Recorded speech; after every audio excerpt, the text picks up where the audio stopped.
আমি নবী মুস্তাফা প্রত্যেকটা দিন, প্রত্যেকটা নামাজে, প্রত্যেকটা রাতে আমার উম্মতের জন্য আমি এই দোয়াটাই আল্লাহর কাছে করিস। আম্মা জান আয়েশা সিদ্দিকা রাদিয়াল্লাহু তাআলা আনহার জন্য আমাদের নবী একবার দোয়া করছেন। দোয়াটা শুনে আম্মা জান আয়েশা সিদ্দিকা খুশিতে আত্মহারা হয়ে গেছেন। দোয়াটা ছিল কি? ও আল্লাহ, আমার আয়েশার পূর্বের পরের গুনাহ মাফ করে দাও। বাস দোয়া এতটুকু। ও আল্লাহ, আমার আয়েশার পূর্বের পরের গুনাহ মাফ করে দাও। আম্মা জান আয়েশা সিদ্দিকা নবীজির মুখে এই দোয়াটা শুনে খুশিতে আত্মহারা হয়ে গেছেন, এমনকি ঢুলে পড়ছেন নবীর কোলে। নবীজি জিজ্ঞেস করলেন, আয়েশা তুমি কি অনেক খুশি হয়েছো? ইয়া রাসূলুল্লাহ, এই দোয়া শুনে খুশি হবে না সে আবার কে?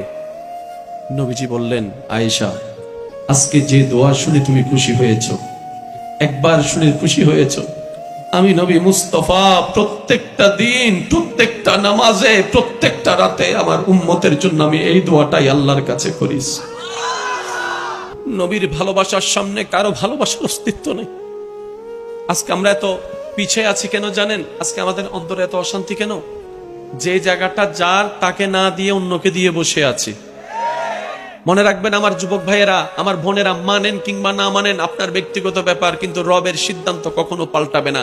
এটা আল্লাহ এবং রসুলের, এটা আল্লাহ এবং রসুলের, এটা আল্লাহ এবং রসুলের।